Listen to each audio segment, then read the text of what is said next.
नमस्कार। आप सुन रहे हैं रेडियो हिंदुस्तान और मैं हूं आपके साथ स्वयं प्रभा झा। प्रस्तुत कर रही हूं संसार नीति, जिसे लिखा है प्रसिद्ध पत्रकार व लेखक श्री वेद प्रताप वैदिक ने। संसार नीति में आज का विषय है यूक्रेन मामले में मोदी को पहल करनी चाहिए। संयुक्त राष्ट्र संघ की महासभा ने रूस को अपनी मानव अधिकार परिषद से निकाल बाहर किया है। उसके 193 सदस्यों में से 93 सदस्यों ने रूस के निष्कासन के पक्ष में वोट दिया और 24 ने विरोध में। 58 सदस्य तटस्थ रहे, जिनमें भारत भी शामिल है। रूस के पहले सिर्फ लीबिया को इस परिषद से निकाला गया था, लेकिन लीबिया रूस की तरह सुरक्षा परिषद का स्थायी सदस्य नहीं था। रूस का निकाला जाना अपने आप में ऐतिहासिक घटना है।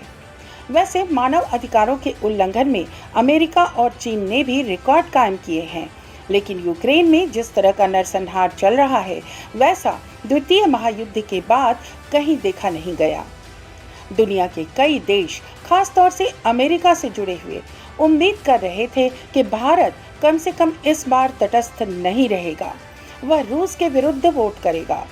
अमेरिकी विदेश मंत्रालय के एक बड़े अधिकारी ने कल परसों यह भी कह दिया था कि देखें कि मानव अधिकार परिषद में भारत का वोट किधर पड़ता है।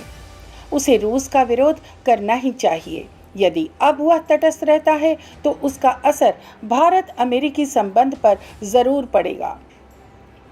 भारत ने अन्य दर्जन भर मतदानों की तरह इस मतदान में भी तटस्थता बनाए रखी, लेकिन कोई यह नहीं कह सकता कि यूक्रेन के नरसंहार पर उसने आंख मीच रखी है। अंतर्राष्ट्रीय मंचों तथा भारतीय संसद में भी भारत सरकार कई बार कह चुकी है कि वह यूक्रेन में युद्ध बिल्कुल नहीं चाहती। वह हिंसा और दबाव के बजाय बातचीत से सारे मामले को शांतिपूर्वक हल करवाना चाहती है। वास्तव में बूचा में हुए नरसंहार की उसने जांच की मांग की है।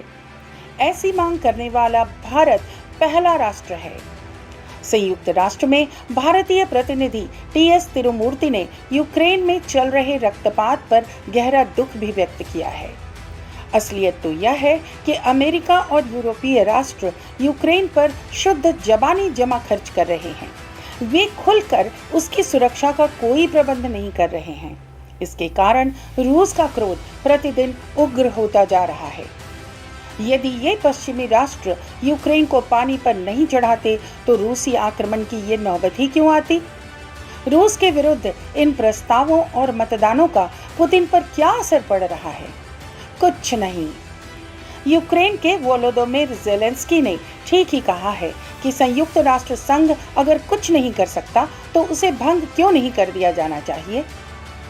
उन्होंने नाटो और अमेरिका की अकर्मण्यता को भी जमकर रेखांकित किया है।